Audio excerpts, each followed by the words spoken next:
The Athene Real Talk Podcast explores controversial ideas to stimulate debate and active thinking. These ideas do not always reflect Athene's personal views.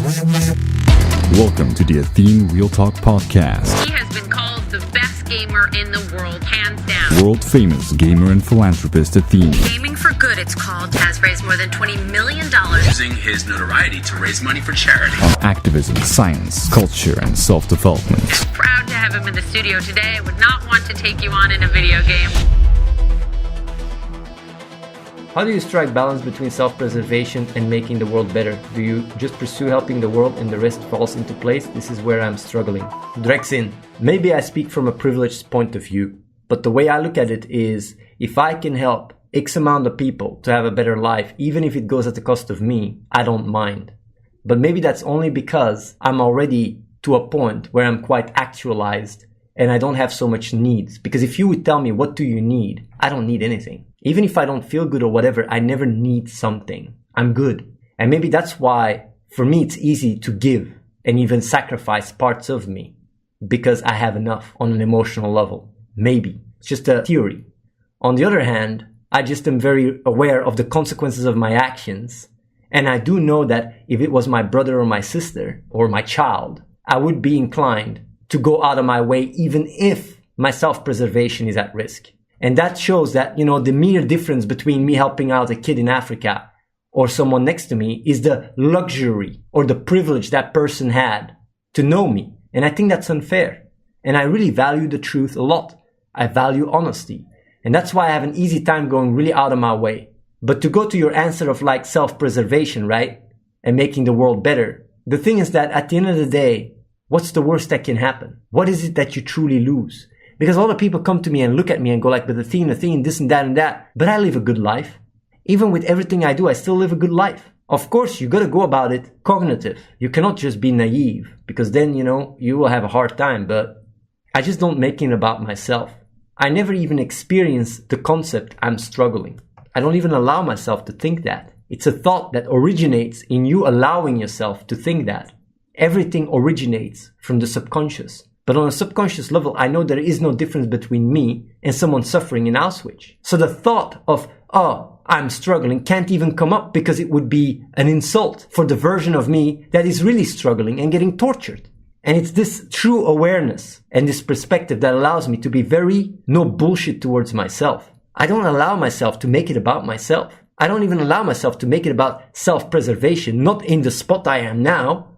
How do I dare? I go to bed, I have food, and I would dare to talk about self-preservation thinking I need more? I live better than a king already. I have more luxury. A lot of these thoughts and ideas, they come because you allow yourself to go that route. But if you gain some perspective and imagine your life, what it is to be another kid that is struggling and stuff, you would even feel like, but what am I doing? What am I doing? How can I even make it about myself? There is more important things. I gotta do what's right. When I went to Save the Children offices, right? Several people came to me and they said, how do you do it? How do you do all these things and you don't want anything in return? How do you do it? How do you work so hard, 12 hours a day, stream to raise money for us? How? So but I'm not sacrificing myself. I mean, every single kid that I help is having a harder time than me. And they would trade immediately if they know they have food and could go into their bed. The only difference between me and this kid in Africa is the fact that I would believe that I'm entitled to everything I have. But that's not the truth. I know that the only reason where I am is because of where I got born and when. It was luck. If I was someone else, I would be in Africa. So where would I have the audacity or the arrogance to think that I'm the hero? I'm not. People working on the field, doing the real change, these are the heroes. I'm just selling out on a stream. And then afterwards I go to bed. I'm having a great life. I don't have to worry if I'm going to get tortured or not. You allow yourself to go there. You allow yourself to make it about yourself. You give yourself the choice. I don't, because I know it's a lie. And that's the difference. I'm not your hero at all. I live a very, very luxurious life. Okay, since poor people cannot free themselves from this exploitation system, wouldn't it be best for them to do suicide so that they are not guilty? I don't even understand what you mean with that. You know that poor people have less reason to kill themselves because they feel less entitled to what they have. Suicide, right? And the suicide rates is very much connected as well with the ability to even think about problems. If you grow up in a small little village, right, in Mali or whatever, chances of you killing yourself is much smaller because you don't have the means. You got to go to the field, take care of your little brother, little sister, your children. We live in a society, right, where being bored dominates our lives. We just have too much time on our hands, not even knowing what to do, so we go into distraction, whatever. If you constantly have shit to do, you would be constantly in a state of flow if there was no choice. And that's the thing. Our society gives a lot of choice, which brings about a lot of boredness, confusion, and depression as well. I want to say something about like the self-preservation as well that I was answering earlier. When I went to Ethiopia, right, there was a child there and we ordered food and we gave part of our food to the kid. And you know what the kid did? She was really hungry, coming there with her hand like that to beg for food. She's a reality. It's crazy. Imagine a kid, nothing else. We give her food, even though Save the Children has a very strong policy to avoid these kind of things because it can create escalation and more people come. But it was only her there. The first thing she does, she takes the food. She goes to her little brother and gives it to him. Didn't even take anything. Do you understand that or not? That kid has less than all of you guys, and still she's shared with her own little brother. So when you talk about self-preservation or whatever, I hope that story allows you to put things in context. And we even made a video about it. About 25 centimeters says yes, and that made her happier. So what the fuck are you on about? About 25 centimeters, let me tell you something. You are so indoctrinated by the concept of the self that you don't even have the ability to process what selfless acts are. You would literally see someone that goes into the radiation centers in Fukushima, right? And die to close the radiation centers and go and say like, that guy died. He died because he would have felt worse if someone else would have done it. There's no sacrifice. There is no such a thing as sacrifice. He did it because else he would have felt worse. No, man. When you look at the consequence of your actions, right? Your feelings, that's not what life is about. Your feelings are merely a measure instrument. You can do things when you don't feel like it. You're perfectly capable of doing that. It's not always about guilt and shame and your feelings. You can just sometimes value impact more so than your feelings. And when you do so, you have a different paradigm. If your parents go through struggle, through pain, through suffering, to give their child a better life, do you think they would be less happy if they wouldn't do it? A lot of parents, when they look back, they know they would be more happy and fulfilled if they wouldn't have a child. Because it's a lot of work. And yet still, if they would give them the choice, they would still do it. And you know why? Because life is more than you. And I know you have a very hard time to put that in your own awareness. And you see the world like that, in this hostility. But I can tell you, nothing is more wrong than that view. And it don't just stem from what you feel in these warped views. It goes even down to your cells. You know your white blood cells, right? They sacrifice themselves to kill viruses. They die so you can live. So when you have this idea of it's all for yourself, it's all for yourself, it's not true. And it's a very toxic mindset that is cancer to the world. And funnily enough, or sadly, if humanity ends up destroying themselves, it's that will do it. That narrow-minded way of looking at things. But it's not the truth. But you're unable to even process it. Because life is so much about you, you cannot even imagine otherwise. Even though you get confronted by it. So don't come and get triggered when I tell you, you can be a better person. Do you have anyone you look up to? Nope. Meg Donsky, let me tell you, I even think looking up to someone is not the right way of going about it unless you don't have the ability to fall back on yourself. If you are lack of confidence, right? If that's the reality, then having a good role model can help you work towards something. But I can tell you, your role model shouldn't be me. It should be your own best version. And you can be that right now. You just got to take ownership. And I know it can be scary. I know you can fail. But man, oh man, if you keep doing so, I guarantee you will succeed. Can I donate to be my best self? You got to figure out yourself. But I'm not so much like asking for donations because I know the game will make so much money that I don't even need any donations. The best thing you can do is be the best version in every single action, reflect on it, and truly reflect and consider in coming over. Because man, being in this environment is not just something that will open a lot of doors for you and help you grow tremendously. It's the best way of contributing to the world. How do you think is the best way to find out who the best self is? Terra kills. I gave a good example, right? And I talked about it, I think, a few weeks ago. Imagine you're playing The Sims, and imagine that one character is you and you're playing yourself, and you got to do what is right. But of course, within the limits of what is possible. How would you play yourself? Would you go work out? Yeah, of course. You just click and you work out. Would you, study if you need to study? Of course, you just click and you study. You would go to the shower. Maybe some people would play Sims and start burning the house for the lols. But imagine The Sims is your own life. And that's the thing. You look at yourself as an outsider from a third perspective. And you imagine, what would be a better version of me do? What would the best version of me do? And start doing it. And crazily enough, it will put you in a state of flow, and you can start with small things. Write it down. Everything the best version of you would do. The time it would take, start with the easy ones and work yourself your way up. And you will see things suddenly, man, I'm alive. And I would say exercising, eating healthy, and sleeping enough are very important. It's the Holy Trinity. And they're intertwined as well. But if I use myself, find my best self, how would I know if my best version of me is doing good or evil? Wouldn't that be subjective without guidance? Terra kills? Yes and no. The guidance in what defines what is good and evil should be reality, not what other people say. Because if it is what other people say, you go back 70 years and killing Jews in Germany was rampant. So what is good or what is bad is not defined by what other people say. It's defined by looking at the consequences of your actions and seeing and thinking, can I do better? So reality defines it, not other people.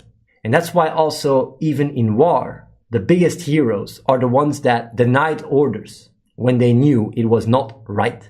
We even owe our lives to it. If it wasn't for that, we would already be dead. Because several nuclear holocausts were avoided by a singular person saying, I'm not going to mention it.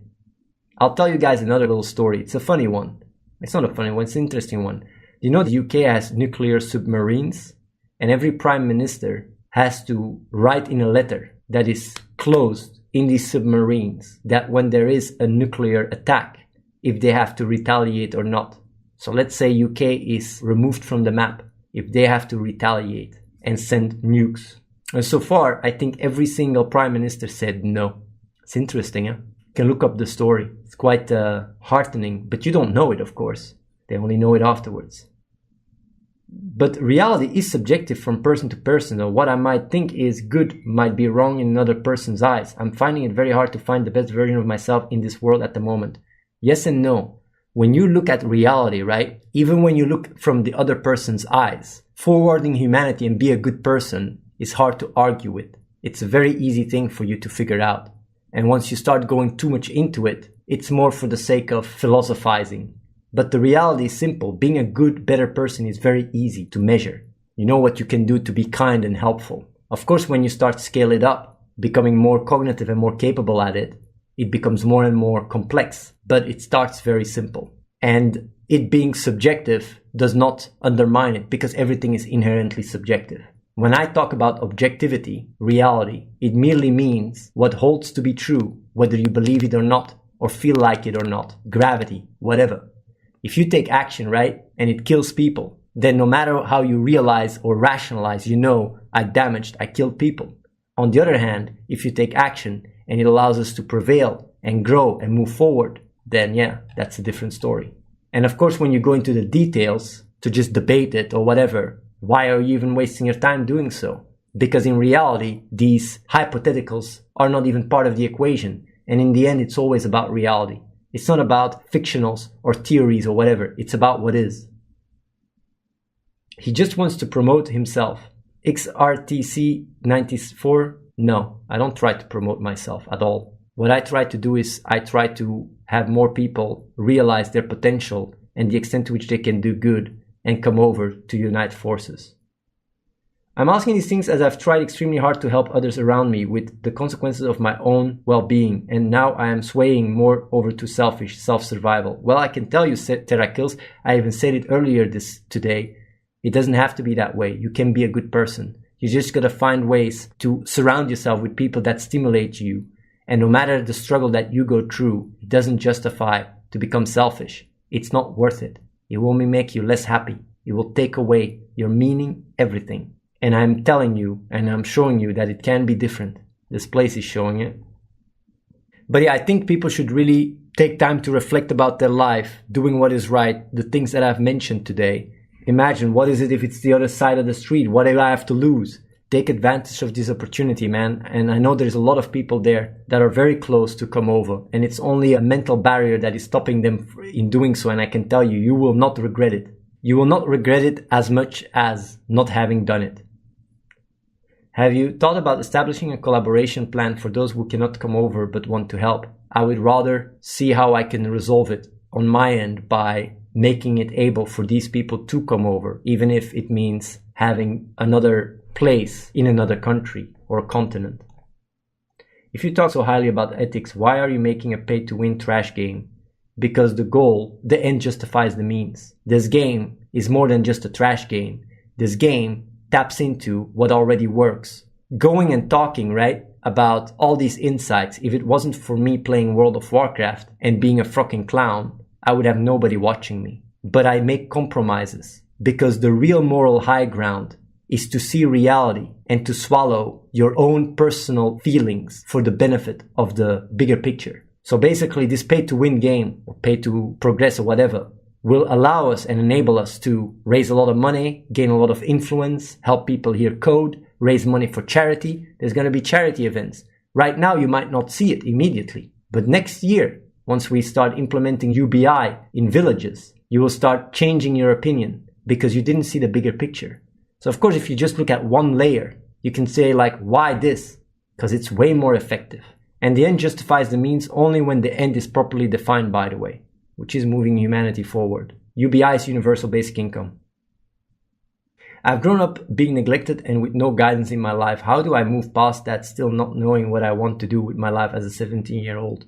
Well, you rather see it as a privilege to be able to figure out and reflect what you want to do with your life. And what I would say is find your path, not within enriching yourself, but rather in contributing to the world. It's way more of a meaningful paradigm, but go about it with your feet on the ground, because else you're going to get hit in the face and you're going to think that it doesn't work. But that's not the case. Like I said already before, and I repeated myself many times, doing good is the easy thing. Doing good is the easy part. It's the people that work against you and backstab you and such. That is what's making doing good so hard. And that's why many people give up. I just got lucky that I had the proper environment to grow into it. But that's what I also focused my efforts on making a place where people can do good without judgment, without people working against them, and without having to worry about 100 things that are very self-centered, like paying your bills or whatever the fuck. So yeah, that's why this place is such a big enabler for people that want to do good, because everything is taken care of. You can just come over here and do good. Don't you think the purpose is defeated by making an incredibly addicting game with predatory microtransactions? If it becomes popular, it is bound to ruin lives. Dude, there is no life that I can ruin as bad as turning a kid into a kid in Africa. Even if your life is considered ruined in your small bubble, you are still living the life of a king compared to someone that can't even feed himself. So the way you see as your life being ruined is very narrow-minded. Think about it. I don't mind distributing wealth from people that are very rich to people that are way poorer, because these people that are way poorer are literally on the brink of starvation. So I don't feel bad about it at all. If I, make one person experience like their life is ruined, even though their life isn't ruined at all, and I can save 1,000 kids in Africa, I would be a psycho if I wouldn't go for that deal. So that doesn't work for me. It's like, how do I ruin someone's life? He spends all his money and now suddenly, instead of buying a car, of going on a holiday or whatever the fuck, he goes like, oh my God, I wasted my money on a game. Now I gotta go work. They even have the ability to find a job and such. No, I have no issues with that at all, because the true higher moral ground is looking at reality. And if one person's lives playing video games and playing this one instead of another one and losing their money, just like on the poker tables, losing the money to me rather than to another shark or another company, let it be me. And let it be me doing it really good so I can use that to save other people. And you might experience a lot of dissonance. I'm straight up about it. Other companies, they do it to fill their own pockets. They don't care about you. I, on the other hand, I do care about you, and I know you don't really have real problems. And you know it's true. It just doesn't feel right. It doesn't feel right when you hear me say these things. You're like, no, I don't feel right. It's because you're not using cognitive empathy. You're not using perspective. If you would take the time to really imagine what it is to be a kid in Africa and struggling and starving, these emotions wouldn't even be there. But you deflect it. You go like, yeah, these kids, they shouldn't even have born to begin with, or whatever. You simplify it to deflect it, to keep your very narrow-minded paradigm of the world. But reality is different. Subscribe to youtube.com/AtheneWins. Watch the live stream at twitch.tv/AtheneLive and follow The Real Athene on Snapchat.